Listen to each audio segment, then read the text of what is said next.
ओम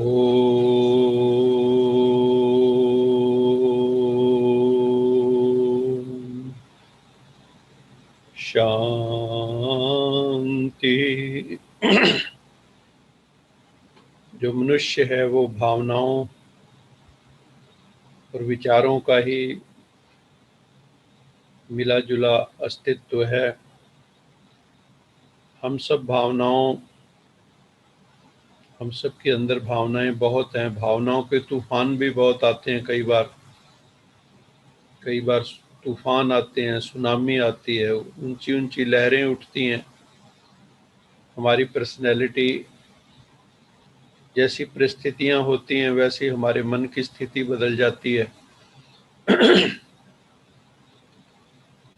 तो हमें अपनी थॉट्स और अपनी इमोशंस को कंट्रोल करने की विधा सीखनी है। उसी के लिए हम आध्यात्म की शरण में जाते हैं। जैसे जैसे हम आध्यात्मिक होते जाते हैं, स्पिरिचुअल होते जाते हैं, वैसे तो कई तरह की मेंटल ट्रेनिंग्स भी दी जाती हैं, लेकिन spirituality has a deep meaning.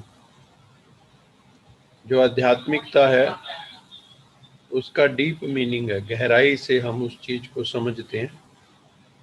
तो हम लोग इसी एक्सरसाइज में रोज लगे हुए हैं। अभी हमें अपनी भावनाओं को भी रिफाइन करना है। जैसे लव की इमोशन है, ये कमाल की इमोशन है। लव किसी को जब हो जाता है तो उसके लिए वो कुछ भी करने को तैयार हो जाता है। भले ही उसमें विकृति है, फिर भी इंसान सब कुछ करने को तैयार हो जाता है। तो इसलिए हम सबको अपनी इन विकृतियों से ऊपर उठना है, शुभ भावनाओं में, शुद्ध भावनाओं में आना है। तो जितना जितना हम अपने आप को इन चीज़ों से ऊपर उठाते हैं, आध्यात्मिकता में जाते हैं, विचारों का शुद्धिकरण करते हैं, भावनाओं का उदात्तीकरण करते हैं, उनको सब्लिमेट करते हैं, भावनाओं का सब्लिमेशन करते हैं, तो उतना उतना हमारा जो जीवन है उत्कृष्ट होता जाता है। तो हमें अपनी भावनाओं, अपने विचारों को कैसे, अपने मन को कैसे ट्रेनिंग देनी है, ये उस मन की ट्रेनिंग का ही हम सब एक तरह से कर रहे हैं। We should program our mind for happiness, for success, for bliss. वो हमारी जिंदगी में हमें देखना है। तो हमने टॉपिक शुरू किया हुआ है personality development, integrated development of personality. तो हम उसको डिस्कस कर रहे हैं कुछ पॉइंट्स को। आज हम आगे बढ़ते हैं और पॉइंट्स लेते हैं। कल जो लास्ट स्लाइड हमने दिखाई थी, तो किसी भाई का फ़ोन आया था कि इसको एक बार और थोड़ा रिवाइज कर देना, तो उसको रिवाइज करके हम आगे बढ़ेंगे।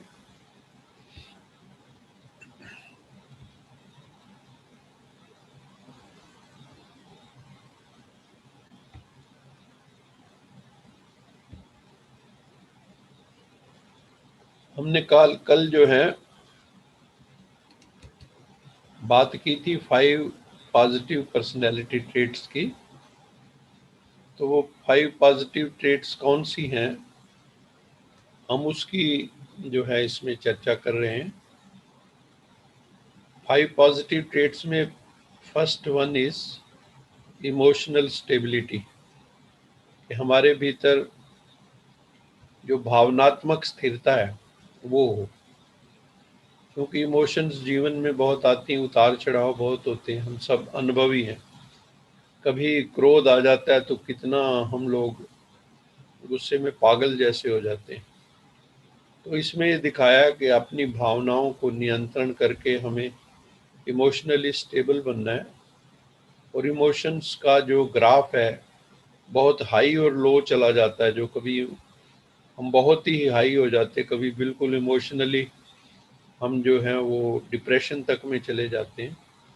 तो ये हाई और लो नहीं, मीडियम में प्रोफाइल में आना है हमें। उसमें क्या होगा कि we will become cool and calm, we will become confident, we will have positive attitude toward life. तो हमें जो मेहनत करनी है वो इमोशनल स्टेबिलिटी के लिए करनी है। और ये कैसे आती है? हम सब लोग इस पे स्पिरिचुअल जर्नी पे रेगुलर हैं, और मुझे कईयों के मैसेज भी आते रहते हैं कि जब से ये क्लास शुरू हुई है उसके बाद उनके जीवन में परिवर्तन हुए हैं, जीवन में चेंजेस आई हैं। तो हमें अपने जीवन में चेंजेस भी लाने हैं, कॉन्शियस एफर्ट भी करना है, क्योंकि ये ऑटोमेटिकली चेंज नहीं होते हैं। थोड़े थोड़े परिवर्तन तो सुनने से भी आते हैं, और कोई बात दिल को लग जाए तो भी बहुत परिवर्तन होते हैं।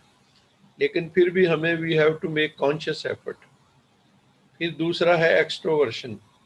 हम इस संसार में रहते हैं, हम ये इंद्रिय के जगत में रहते हैं, हम आँख, नाक, मुंह, कान, हर वक्त हमारे सेंस ऑर्गन्स बाहर की तरफ उन्मुख हैं, एक्सट्रोवर्ट हैं। हमारी इंद्रियां भी बाह्यमुखी हैं, बाह्य जगत को ही भीतर लेती हैं। तो हमें इस संसार में एक्सट्रोवर्ट बनना पड़ता है। लेकिन जो आध्यात्म की यात्रा है वो इंट्रोवर्शन की यात्रा है। वो हमें कहती इंट्रोवर्ट बनो, बाह्य जगत को भी बहुत देख लिया, अब भीतर के जगत का भी अध्ययन करो, मन बुद्धि का भी अध्ययन करो, मन बुद्धि को चलाना भी सीखें। ऐसे अनकंट्रोल्ड ना हो, बिना लगाम के घोड़ा ना हो, क्योंकि अगर बिना लगाम के घोड़ा होगा तो हमें कहीं भी गिरा सकता है। तो ये मन भी अगर अनकंट्रोल्ड होगा, बिना लगाम का होगा, हमारी इच्छाएं, कामनाएं, वासनाएं, तृष्णाएं, तो वो हमें कहीं भी पटक सकती। तो हमें एक्सट्रोवर्शन का जगत है, उसमें भी हमें सबसे मिलजुल के रहना है, हमें सोशिएबल होकर रहना है, समाज के लोगों से मिलजुल कर रहना है, सहयोग देना है। जो काम समाज के कल्याण के होते हैं उनमें हमें सहयोग देना है, क्योंकि man is gregarious by nature. वो समूह में रहना चाहता है, अकेला।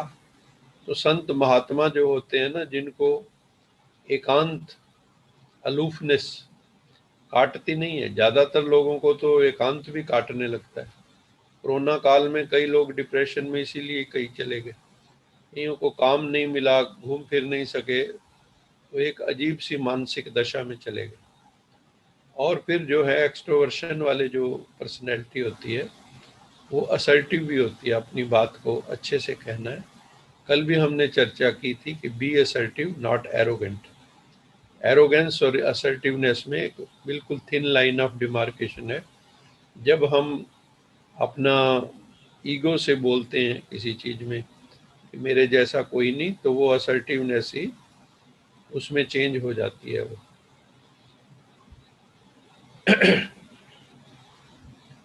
दूसरा है ओपननेस टू एक्सपीरियंस, कि हमें जो है एक्सपीरियंस जो हमारे जीवन के हैं, हमें कदम कदम पे एक्सपीरियंस मिल रहे हैं, और हमें जो है उसमें इमेजिनेटिव भी होना चाहिए। हमें ड्रीम्स भी देखने चाहिए। जैसे किसी ने ड्रीम देखा कि मैं आकाश में उड़ूं, तो आज जहाज बन गए, उस प्रक्रिया को जारी रखा। किसी ने सोचा हम पानी पर चलें, तो हमने समुद्री जहाज बना लिए। तो इस तरह से अगर ये कल्पना ही ना हो, जैसे कोई व्यक्ति है वो साइकिल पर चलता है, वो कभी स्कूटर के बारे में सोचे ही ना, तो उसके पास स्कूटर कभी आएगा भी नहीं।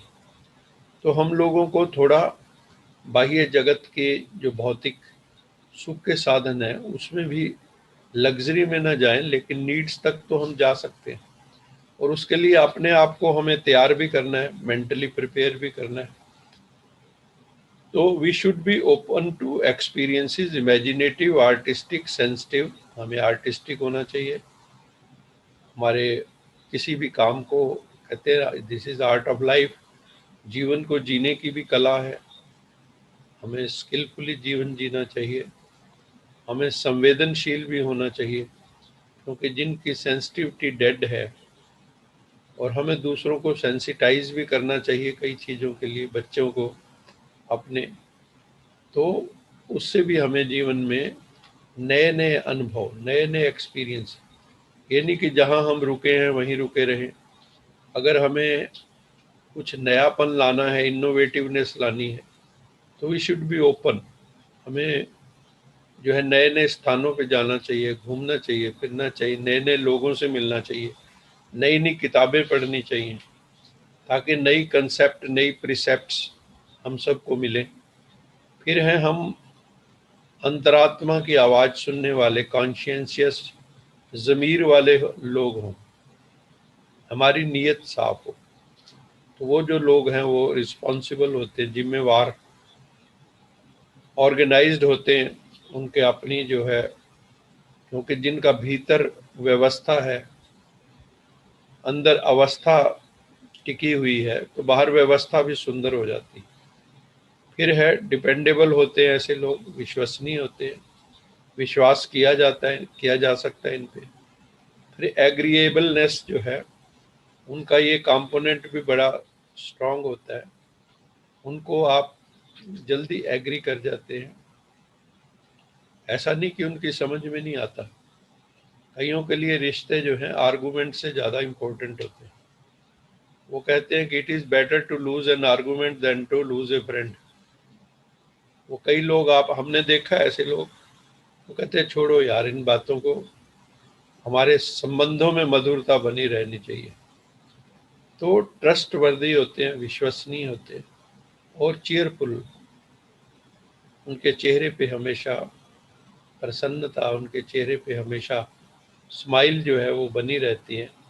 तो हमें ये 5 इमोशनल ट्रेट जो दिखाई हैं, इमोशनल स्टेबिलिटी, ये पॉजिटिव पर्सनैलिटी ट्रेट अपनी पर्सनैलिटी में लानी है कि इमोशनली हम स्टेबल हों, बाह्य जगत से, भीतरी जगत से जुड़े हुए हैं, नए के लिए तैयार हों, और हमारी अंतरात्मा की आवाज़ हम सुने जो दब चुकी है विकारों के कारण, बुराइयों के कारण, और हम सब मिलजुल के, सब मिल के साथ चलें, तो हमारी पर्सनैलिटी को एक पॉजिटिव पर्सनैलिटी कहा जा सकेगा। दूसरा, ग्रेट पर्सनैलिटी जो होते हैं वो अडेप्टेबल टू चेंज होते हैं। ये एक बहुत बड़ा पॉइंट है कि जीवन में जब परिवर्तन आते हैं तो कई लोग उसको हेल्दी ढंग से नहीं ले पाते हैं, उसमें वो बड़े मायूस हो जाते हैं, गमगीन हो जाते हैं। तो हमें अडेप्टेबल होना चाहिए। अडेप्टेबल को हिंदी में कहते हैं अनुकूलित, अनुकूलन, अडेप्टेबल टू चेंज। जो जीवन में परिवर्तन आ रहे हैं उसके प्रति हम उसको पॉजिटिव दृष्टि से लें। कई लोग उसको हमेशा नेगेटिव सोचते हैं। People resist to change. Change को लोग रेजिस्ट करते हैं। जैसे मान लो किसी संस्थान में नया डायरेक्टर आया और वो आके वो नया कुछ इंस्टीट्यूट में करना चाहता है, कई लोग पहले शुरू में उसके खिलाफ ही बोलेंगे, अरे ये आया नया आदमी, ये चेंज करेगा, ये करेगा, वो करेगा। मतलब दो, उसको वो अच्छे सेंस में नहीं लेते हैं, हेल्दी स्पिरिट में नहीं लेते हैं। लेकिन हमें चेंज के प्रति अपने आप को पॉजिटिव रखना होगा। चेंज जिंदगी का नियम है। Nothing is constant except the constant change. जिंदगी में निरंतर बदल रहा है। हम सब पहले क्या थे, शरीर में सेल बदल रहे हैं, बच्चे थे बूढ़े हो रहे हैं। हर एक के जीवन में चेंज है। आपकी भावनाओं में चेंज है, आपके ज्ञान में चेंज है, बुद्धि विवेक में चेंज है। हर जगह चेंज हो रही है। Change is the law of nature. Change होना ही है, और डाइवर्सिटी भी बनी रहनी है। Diversity is also the law of nature. सब एक दूसरे की फोटो स्टेट कॉपी नहीं हो सकते। विविधता है, डाइवर्सिटी है, बायोडाइवर्सिटी है। तो चेंज तो होना ही है, तो उसके प्रति हम अडेप्टेबल हों। इसमें एक पहला जो उदाहरण दिया वो बड़ा थोड़ा सा फनी एग्जाम्पल है। इसमें दिया 1990 के अंदर जो हमारे टीवी वगैरह थे वो बिग साइज होते थे और आदमी स्लिम ट्रिम दिखाया। और बाद में दिखाया कि वो कंप्यूटरों पे बैठ के हर वक्त बैठे रहते हैं, जैसे आजकल बच्चे भी ऑनलाइन क्लासेस, सब कुछ ऑनलाइन ऑनलाइन, सारा दिन बैठे रहते हैं, खाते पीते रहते हैं। तो जवान जवान बच्चों की भी जो है ना टमी निकल आई है। तो इसमें दिखाया कि हमारे जो साधन हैं टेक्नोलॉजिकल, हमारे टीवी स्लीक से हो गए हैं, हमारे मोबाइल स्लीक हो गए हैं। पहले जब मोबाइल आया था तो मोटरोला का हमने देखा कितना हैवी होता था। अब स्लीक स्लीक हर चीज होती जा रही, लेकिन आदमी जो है वो है, तो ये दिखाया कि 2008 में 20 साल के बाद जो है वो 18 साल के बाद 19 साल के बाद ये चेंज। अभी वो हालांकि हेल्थ कॉन्शियस हैं लोग, लेकिन फिर भी ओबिसिटी की बीमारी जो है संसार के अंदर काफ़ी बढ़ रही है, क्योंकि हम लोग जो है ना सुख में हो गए हैं, ज़्यादा सुख, कंज्यूमरिस्ट हो गए हैं, कंज्यूमरिज्म में बहुत चले गए, भोगवादी हो गए। तो हमारा स्वास्थ्य जो है उसी के कारण बिगड़ रहा है। तो we should be adaptable to change. किसी ने चार्ल्स डार्विन ने एक बहुत ही महत्वपूर्ण स्टेटमेंट दी, जो एवोल्यूशन के बारे में, जिन्होंने विकासवाद की theory the, theory of evolution, struggle for existence, survival of the fittest, कि कौन जिएगा इस संसार में जो फिट है, और फिट कौन है ये बताया उसने, कि जो चेंज जो आती है उसको अडेप्ट कर सकता है, वो फिट है। उसने कहा it is not the strongest species that survive, जो बहुत बलशाली है वो सरवाइव करेगा ये जरूरी नहीं है, बाहुबली है वो सरवाइव करेगा जरूरी नहीं है, कोई बहुत इंटेलिजेंट है वो सरवाइव करेगा जरूरी नहीं है। सरवाइव कौन करेगा? जो परिवर्तन हो रहे हैं संसार में उसके प्रति जो रिस्पॉन्सिव है, जो उसके लिए तैयार है, जो अपने आप को वैसा ढाल लेता है। ढालना इम्पोर्टेंट है। तो ये जो चार्ल्स डार्विन की स्टेटमेंट है, दिस इज वेरी इंपॉर्टेंट, कि हमें स्ट्रॉन्ग पर्सनैलिटी जो होती है वो कैसी भी परिस्थितियां हों, कैसे भी ऑड सर्कमस्टांसेस हों, वो सारे ऑड सर्कमस्टांसेस होते हुए भी उनको झेल जाता है, उनसे मुकाबला करता है, वो चेंज को अपने जिंदगी में एब्जॉर्ब भी कर लेता है। वो बफरिंग का काम करते हैं, जैसे दो ट्रेन के डिब्बे होते हैं ना, उनके बीच में बफर्स लगे होते हैं, वो आपस में, नहीं तो अगर वो बीच में ना हो तो क्या होगा, ट्रेन के डिब्बे आपस में ही टकरा जाएंगे। तो वो बफरिंग बीच में होती है। ऐसे ही जो ऐसी स्ट्रॉन्ग पर्सनैलिटी होती है उनमें बफरिंग कैपेसिटी काफ़ी होती है, वो चेंज को भी अपने जीवन में आत्मसात कर लेते हैं और निखर कर निकलते हैं, और सुंदर होकर निकलते हैं, और एडवांस्ड होके निकलते हैं, एडवांस्ड वर्जन, बेटर वर्जन उनका होके निकलता है। तो चेंज तो आनी ही है, और हमें चेंज के लिए तैयार होना होगा। वी विल, अपने माइंड को हमें ट्रेन करना होगा। अगर हम अपने माइंड को ट्रेनिंग नहीं देंगे चेंज की, तो कोई भी चेंज आएगी तो हम चिल्लाने लगेंगे।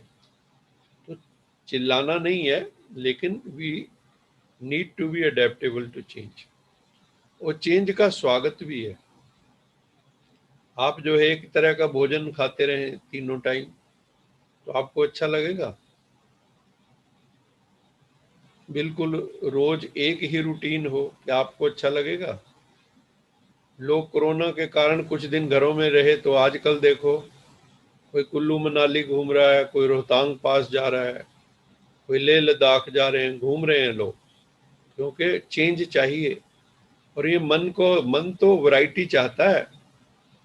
मन कमाल की चीज है, ये टिकता नहीं है एक चीज पे। मन को चाहिए वैरायटी।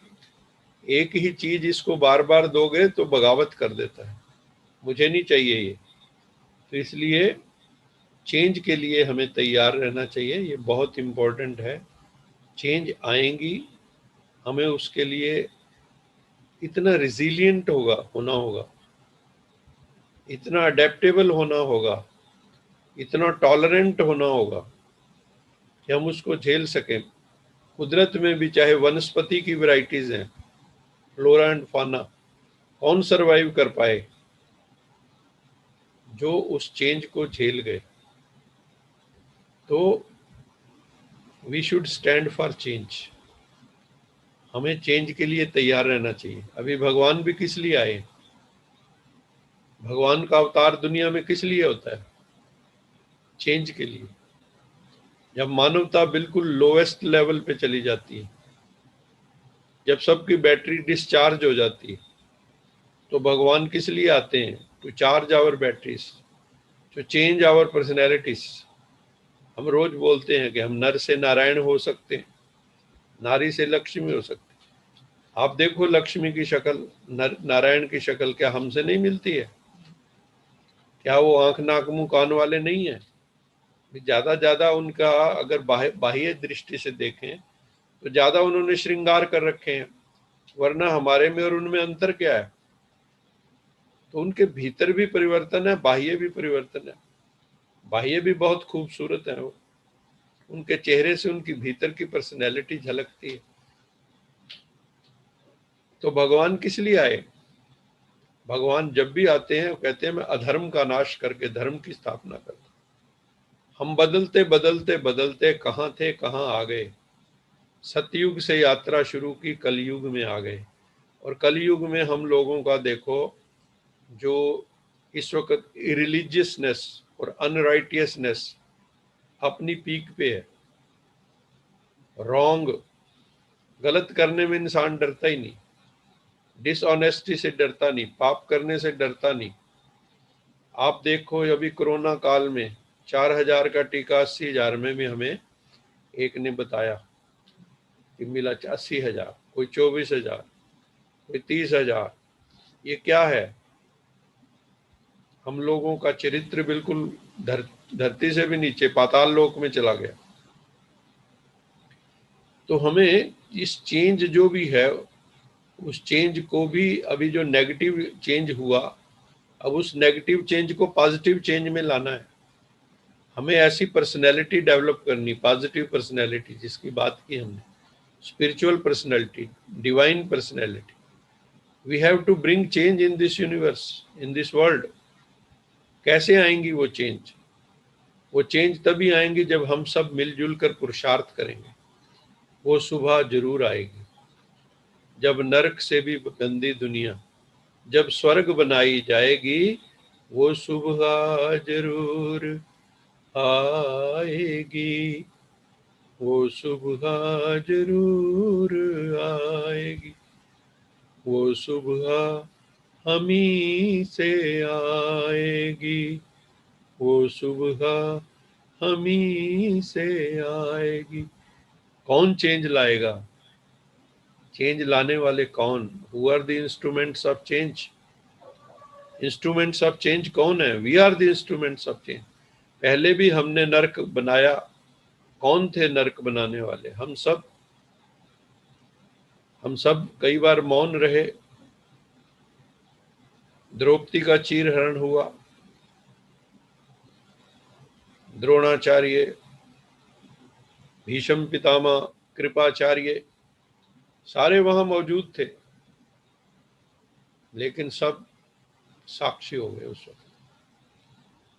कहते हैं संसार बुरा इसलिए नहीं है कि बुरे लोगों के कारण, ये संसार बुरा इसलिए बन गया कि अच्छे लोग मौन रहते हैं। They are dumb spectators. तो डम स्पेक्टेटर नहीं बनना है हमें। हमें डम स्पेक्टेटर नहीं बनना है। हमें जो है चेंज का इंस्ट्रूमेंट बनना है। We stand for change. हमें चेंज करनी है, वो तभी होगी when we will be self empowered. जब हमारे अंदर एम्पावरमेंट आएगी, सेल्फ एम्पावर्ड होंगे, आत्म सशक्तिकरण होगा हमारा। अगर हम ही वीक हैं, डल हैं, बीमार हैं, हम क्या चेंज लाएंगे? इनफर्म है, हम कोई चेंज नहीं ला सकते। चेंज तभी आएगी जब हम मेंटली, फिजिकली हेल्दी होंगे, स्पिरिचुअली हेल्दी होंगे, तभी हम समाज में पॉजिटिव चेंज ला सकते हैं। और हमें टैकल करना आता होगा सिचुएशंस को, चेंजेस को, अपने बच्चों को। क्योंकि ये साधारण काम नहीं है। अपने बच्चों को चेंज लाना साधारण काम नहीं, आजकल तो बहुत ही कठिन हो गया। पेरेंट्स जो विद्वान भी हैं, बहुत पढ़े लिखे हैं, समझदार हैं, वो भी हाथ खड़े कर रहे हैं, हम कुछ नहीं कर सकते, क्योंकि बच्चे कई इतने जिद्दी हो गए हैं, जो उन्होंने सोच लिया करना ही है। माँ बाप को कई बार इतना मजबूर कर देते हैं कि मुझे 1.5 लाख की मोटरसाइकिल, 2 लाख की मोटरसाइकिल लेनी ही है। माँ बाप क्या करें, उनको करना पड़ता है, समझौता करना पड़ता है, नहीं तो कई बार बच्चे कह देते आई विल कमिट सुसाइड, माँ बाप डर जाते। तो ये सारी स्थितियां हैं। तो चेंज के लिए हमें अडेप्टेबल होना चाहिए। और आपने देखा होगा जब ओबामा अमेरिका के राष्ट्रपति बने थे तो उन्होंने चेंज का ही, कि हम अमेरिका को नया बनाएंगे, चेंज का नारा दिया था। और ओबामा वाज द प्रेसिडेंट। एक चेंज के नारे से उसने राष्ट्रपति पद जीत लिया। इसी तरह नरेंद्र मोदी जी 2014 के इलेक्शंस में उन्होंने भी क्या नारा दिया था, अच्छे दिन आने वाले हैं, अच्छे दिन आएंगे। अच्छे दिन का क्या मतलब है, आगे बहुत अच्छा टाइम आएगा, चेंज आएगी। जिस हालात में आज आप रह रहे हैं ये हालात नहीं रहेंगे, बहुत सुंदर हो जाएगी दुनिया, अच्छे दिन आएंगे। तो हम सब अच्छे दिन की ही तैयारी में हैं। तो अच्छे दिन कौन लाएगा, हु विल ब्रिंग दी अच्छे दिन? हम सब, हम सबको अच्छे दिन लाने। वो कैसे आएंगे, जब हम अच्छे हो जाएंगे। सबका साथ, सबका विकास तभी होगा। सबका विकास का मतलब क्या है, विकास mean change, your improvised versions, your better self. हम रोज हमारी बेटर सेल्फ की तरफ बढ़े, सबका साथ हो, सबका विकास हो, दुनिया सुंदर। एक अकेला चना क्या भाड़ फोड़ेगा, एक अकेला चना क्या भाड़ फोड़ेगा। हमें सबको मिलके चलना होगा। और अब लेकिन हो क्या रहा है कि हम मॉडर्न केवमैन बन गए। मॉडर्न केवमैन, आधुनिक गुफा में रहने वाले, सब अपनी अपनी गुफाओं में, अपने अपने घरों में। कहने को एक दूसरे के सामने घर हैं, कहने को एक दूसरे के सामने घर हैं, मगर एक दूसरे से बेखबर हैं, मगर एक दूसरे से बेखबर हैं। ये हमारी स्थिति है। फेसबुक पे 5,000 दोस्त हैं, पड़ोसी को हम जानते नहीं। ये सत्य है इस वक्त का। बॉम्बे में चले जाओ, अब तो करनाल में भी ऐसा हो गया, लोग एक दूसरे से बहुत कम बात करते हैं। ज्यादा किट्टी पार्टी वाले अपने आप एक दूसरे को जानते हैं। और उसमें भी कोई ऐसा मुद्दा लेके नहीं चलते हैं कि हमें कोई चेंज लानी है, कोई अपना इम्प्रोवाइज्ड वर्जन हमें निकालना है, या दुनिया में कोई परिवर्तन लाना है। तो हमें जो स्ट्रॉन्ग पर्सनैलिटी होती है वो जिंदगी में चेंज लाना पसंद करती है, इम्प्रूव करना पसंद करते हैं। पर्सनैलिटी इम्प्रूवमेंट है। तो हमें चेंज के लिए तैयार रहना चाहिए ना, we have to bring the change. कोई चेंज आए तो उसको झेलना भी चाहिए। अभी corona was a change, corona एक बड़ी भारी चेंज थी। तो हम लोग कैसे अडेप्टेबल हुए, कुछ अडेप्टेशन अब हमने जो है वैक्सीनेशन से की, अपना सिस्टम ही बदला, भीतर में इम्यूनिटी स्ट्रॉन्ग करने की कोशिश की। ऐसे स्पिरिचुअली भी स्ट्रॉन्ग करना है, मेंटली, इमोशनली, इंटेलेक्चुअली हमें स्ट्रॉन्ग करना है खुद को। कैसे किया हमने, दूसरा अपना बचाव किया, बचाव में ही बचाव है। जिन्होंने बचा लिया वो बच गए, जो नहीं बचा पाए अपनी चौधराहट में थे कई, हमें कुछ नहीं होता, कोरोना कुछ नहीं है। मैंने ऐसे कई लोगों को देखा और मेरी आंखों के सामने चले गए, जो कहते थे ये कुछ नहीं है, कोरोना कोरोना ये तो नॉनसेंस है, लेकिन उनको जाना पड़ा। तो जो भी परिस्थितियां आए उसके लिए हमें मेंटली, देखो एक दिन शरीर तो छोड़ के जाना ही है, इस सत्य को तो हमें स्वीकार करना ही होगा कि हमें एक दिन शरीर छोड़कर ये जाना है। लेकिन सिर्फ यही होता है कि बस ठीक ठाक से चले जाएं और उस वक्त जाते समय जो एक अच्छी मानसिक दशा में जाएं,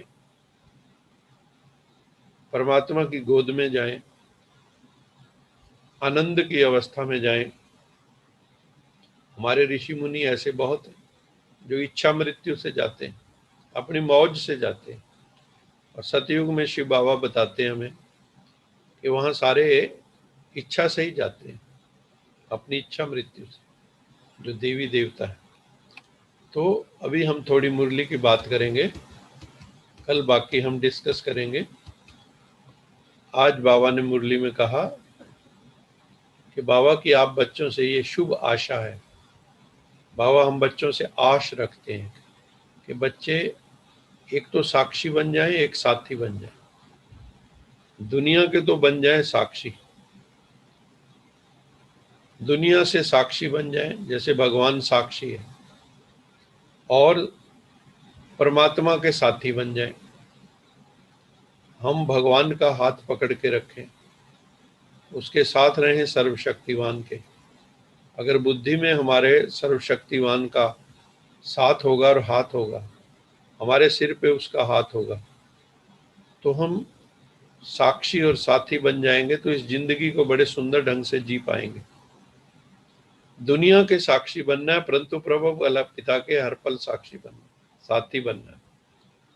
तो जब हम साथी बनेंगे, दुनिया के साक्षी का मतलब ये है कि जैसे बहुत घटनाएं हैं जहां आप कुछ नहीं कर सकते, वहां पर अपना साक्षी हो जाए। लेकिन wherever you can give your input, positive input, वहां पे उठाने का प्रयास हमें करना है। आपकी उपस्थिति से भी परिवर्तन होते हैं। कई बार घर में बड़े बुजुर्ग बैठे होते हैं ना, उनकी उपस्थिति काफी होती है। वो कुछ कहें, एडवाइस दें ना दें, लेकिन उनकी मौजूदगी ही बहुत होती है। जैसे सूर्य की उपस्थिति काफी है, सारी दुनिया रोशन हो जाती है उसकी उपस्थिति से। वो किसी को आके नहीं कहता जाग जाओ भाई मैं आ गया हूं। तो हम भी जब सूर्य जैसे हो जाते हैं इंटरनली, तो आपकी उपस्थिति मात्र से लोगों को सोल्यूशन मिलने लगते हैं। यह आध्यात्मिक घटना बहुत सुंदर घटना होती है। फिर बाबा ने कहा सभी बच्चों का प्रभु पिता के साथ स्नेह का धागा तो मजबूत है, टूट नहीं सकता। लेकिन बच्चे अभी जो है शक्तिशाली नहीं बने हैं, सदा शक्तिशाली नहीं बने। सदा शक्तिशाली बनना है, यथाशक्ति नहीं। अभी हम यथाशक्ति हैं, फिर जितना हमारा पोटेंशियल है उसको एक्सप्रेस करना है, उसके लिए मेहनत करनी होती है। न्यूटन का सेकंड लॉ है ना, कोई वस्तु अनंत काल तक वहीं पड़ी रहती है जब तक उस पर एक्सटर्नल फोर्स न लगाए। कोई भी घटना, कोई भी चीज चेंज तब तक नहीं आती जब तक एक्सटर्नल फोर्स ना हो। ऐसे ही हम भी जब तक कोई उस पर प्रयास नहीं करेंगे, एफर्ट्स नहीं करेंगे, हार्ड वर्क नहीं करेंगे, तो कोई परिवर्तन आने वाला नहीं है। यथास्थिति रहेगी, स्टेटस को। आपस में भी लौकिक एवं अलौकिक परिवार में शुभ भावना, शुभ कामना रखनी। देखो, चाहे आपका डोमेस्टिक लाइफ में जो संसारी घर गृहस्थी है, उसमें भी अगर हर मेंबर की एक दूसरे के प्रति शुभ भावना हो, बेस्ट विशेष हो, शुभ कामना हो, तो वहाँ संबंधों में हार्मनी होगी और दिल से स्नेह करते हैं सब। पहले लोग ऐसे रहते थे, बहुत दिल से प्यार, बहुत मोहब्बत होती थी आपको, एक दूसरे के लिए आंखों में दिल में स्नेह होता था, सच्चा स्नेह। अभी धीरे धीरे ये जो है रेयर कमोडिटी होती जा रही। सच्चा स्नेह हो, निस्वार्थ स्नेह, रूहानी स्नेह, स्पिरिचुअल लव रखना है, दूसरों को आगे बढ़ाना है। हम कई बार सोचते हैं मैं खुद को बस आगे बढ़ाऊं, मेरी फोटो ही सब जगह नजर आए, सारे क्रेडिट मुझे ही मिले। हम नहीं सोचते कि मेरे साथ वाले भी आगे बढ़े। हमें विन विन सिचुएशन में जाना है। तुम भी जीतो, हम भी जीते, तुम्हारी भी जय जय, हमारी भी जय जय। गाना है ना, तुम्हारी भी जय जय, हमारी भी जय जय, न तुम हारे न हम हारे। तुम्हारी भी जय जय हो, हमारी भी जय जय हो, न तुम हारो न हम हारे। बाबा ने यही शिक्षा दी आज कि दूसरों को आगे बढ़ाओ, अपने साथियों को। आप आपके साथी बढ़ेंगे तो आप साथ बढ़ रहे हैं, ये कारवां है ना। मैंपन ज्यादा मत रखो कि मैं आगे बढ़ूं, बस सबसे आगे मैं ही रहूं, मैं ही लीडर बन के रहूं। जो सच्चा लीडर है वो लीडर तैयार करता है, जो कच्चा लीडर है वो फॉलोअर तैयार करता है। तो हमें ऐसा लीडर बनना है जो सबको लीडर बना दे। बाबा कहते हैं अब कथनी करनी एक करो। कई लोग कहते बहुत है, लंबी चौड़ी कहानियां, बड़ी चौड़ी स्कीमें हम सबको सुना देंगे। अब कथनी और करनी, पहले कहते थे कि ये करनी वाला संत है, कथनी वाला नहीं है। कई सिर्फ कथा ही करते हैं, प्रैक्टिकल नहीं। कथनी और करनी एक करो। जो भगवान से प्रतिज्ञा करते हो उसे कर्म में लाओ। कभी कभी वाले नहीं, अब सदा वाले बनो, सदा। कई बार क्या होता है, कभी कभी हम कर लेते हैं, सदा नहीं करते। सदा मैं आत्मा हूं, परम पिता परमात्मा संतान हूं, ये याद रखें हम हर पल। आई एम ए सोल, मेरे में बहुत पोटेंशियल है, मेरे में पोटेंशियल बहुत अनंत, इनफाइनाइट पोटेंशियल। हमें उसको उजागर करना है, प्रत्यक्ष करना है। जहां स्नेह होगा वहां फेथ जरूर होगा। धीरे धीरे दुनिया में स्नेह की कमी होती जा रही, इसलिए ट्रस्ट भी कम होता जा रहा है। जहां स्नेह ना हो, ट्रस्ट ना हो, लव ना हो, रिगार्ड ना हो, वहां फिर तलाक होती है, लोगों में संबंध विच्छेद होते हैं, दूरियां बढ़ती हैं संबंधों। बाबा कहते हैं जहां स्नेह होगा वहां फेथ जरूर होगा। सेवा और प्रभु की याद। एक तो हम सबकी सेवा करें, रूहानी सेवा, स्पिरिचुअल सर्विस करें, लोगों को उनकी बुद्धि बुद्धि को एनलाइटन करने की कोशिश करें। ज्ञान से होगा वो। सेवा हमें माया जीत बनाती है, क्यों हम बिजी हो जाते हैं ना, तो फिर फालतू की बातें, नॉनसेंस बातें, इनमें हमारा समय वेस्ट नहीं होता।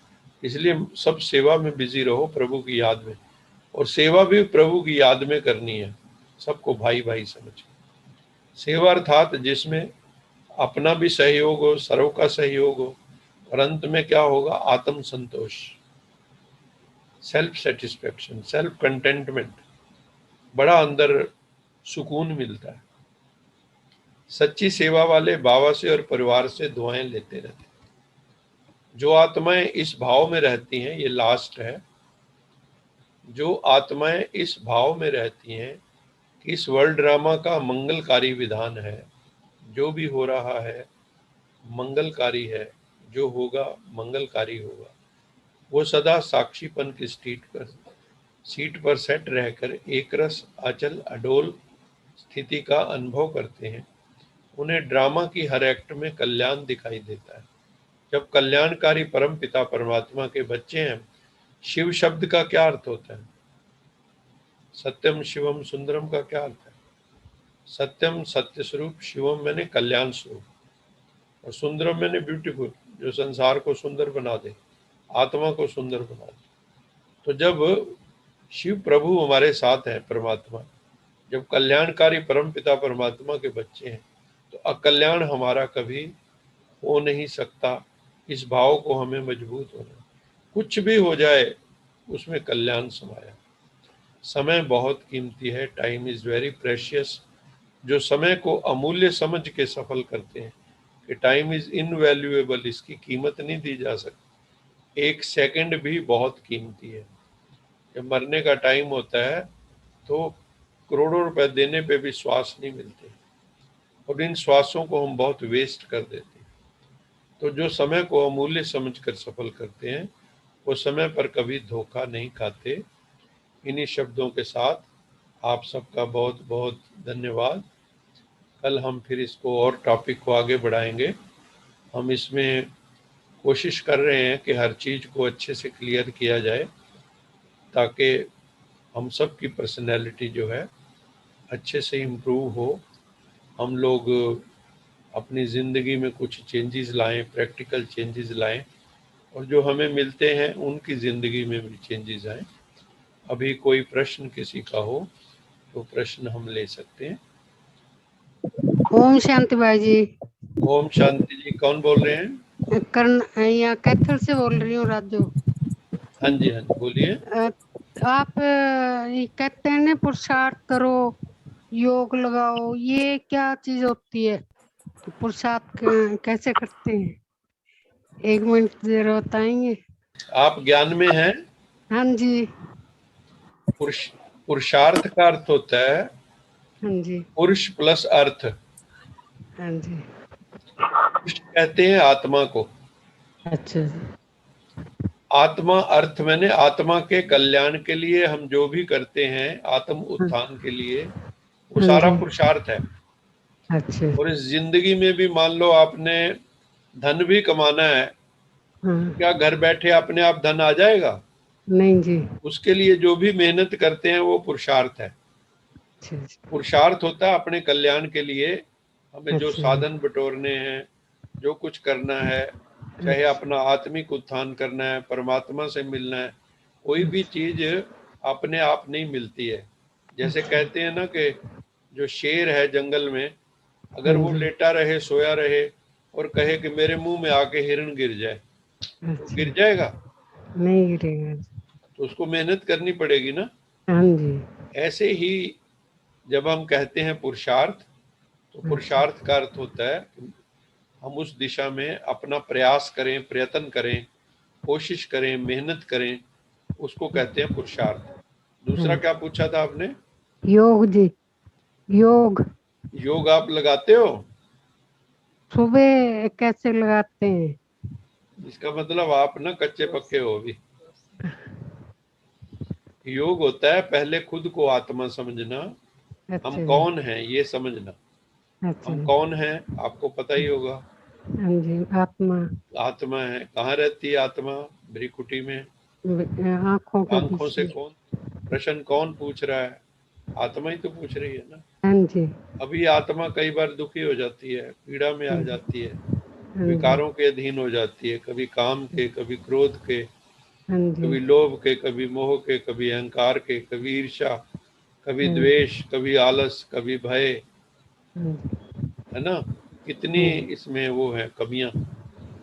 तो इसको हम शुद्ध करने के लिए, पवित्र करने के लिए, जब भगवान से अपनी बुद्धि को जोड़ते हैं, आत्मा को जोड़ते हैं, हाँ तो जी। उसको योग कहते हैं। योग मैंने कनेक्शन।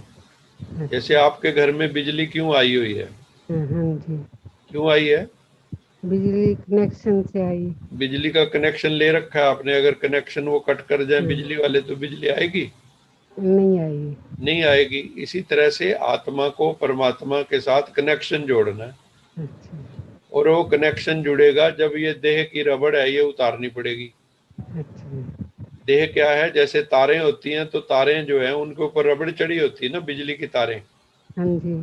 तो उसके ऊपर जो है वो रबड़ उतार के बीच में एक तांबे की तार होती है, हाँ हाँ जी। पतली सी, उनको जोड़ते हैं।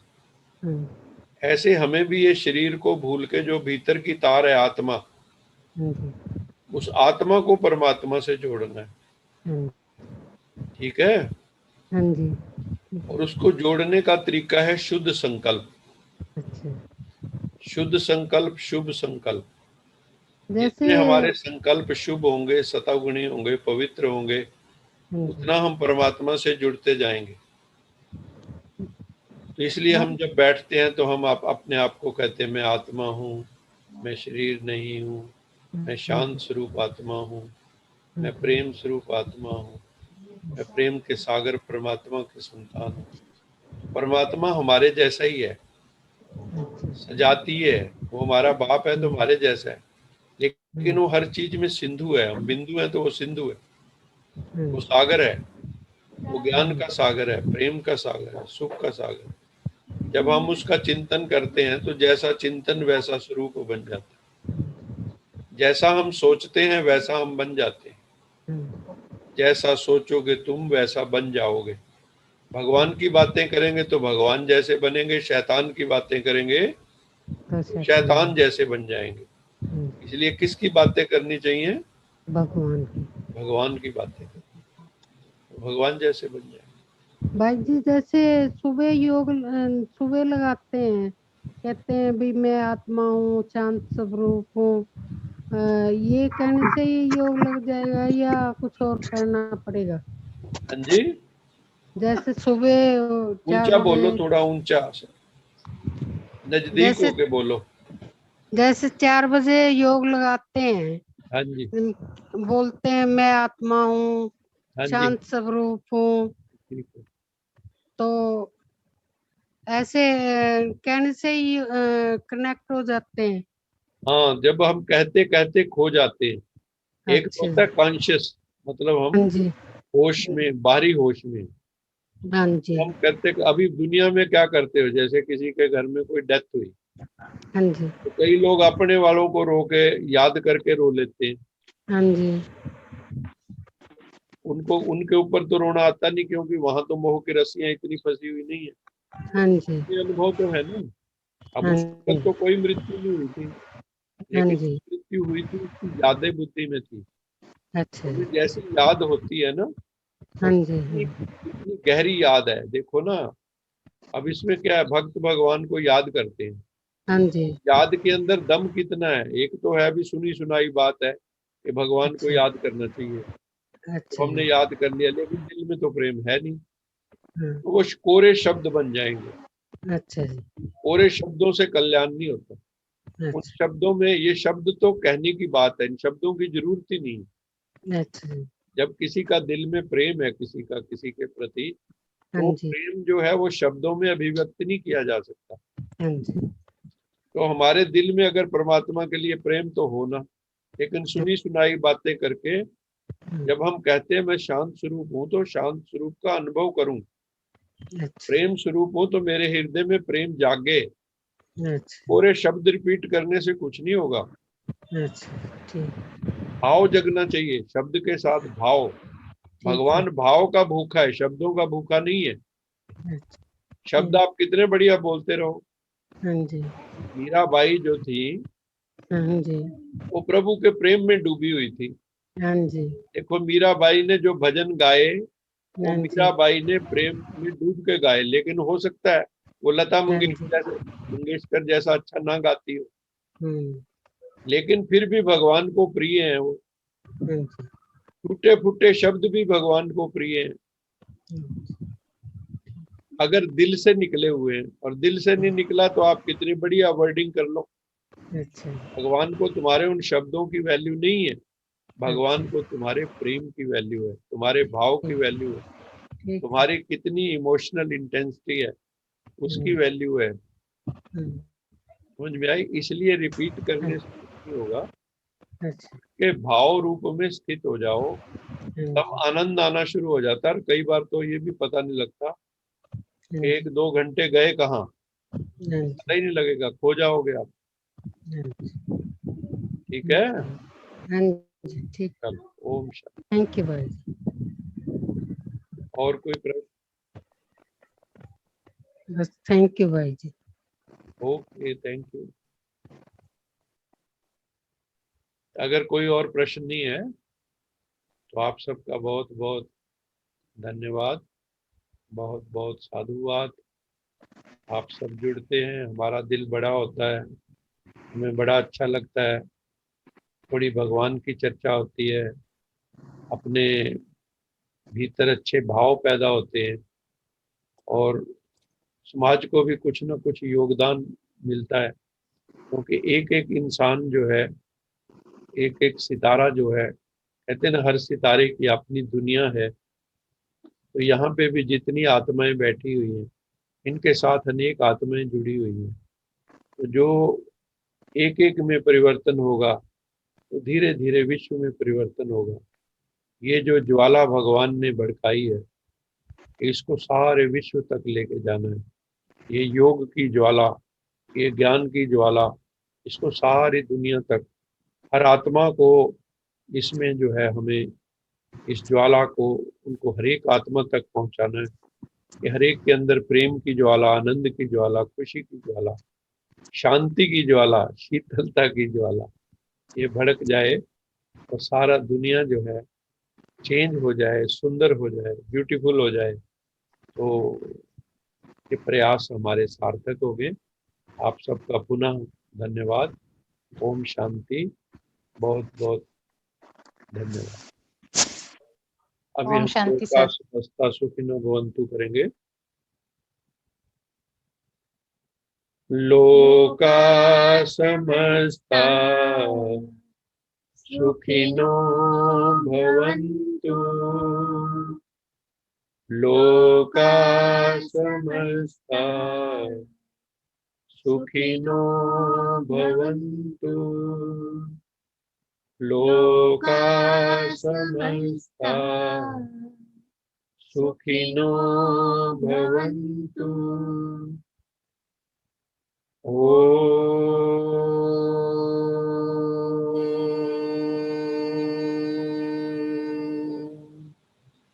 शांति शांति शांति। एक बार फिर आपका धन्यवाद। Om Shanti. All the best वाला।